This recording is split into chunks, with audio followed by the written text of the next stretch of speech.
Boil படுத்து நோயில் வீழ்ந்தால் காதல் காணல் நீரே.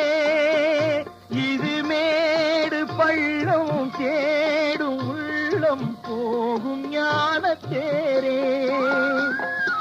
இல்லறம் கேட்டால் துறவறம் பேசும் இதயமே மாறிவிடு.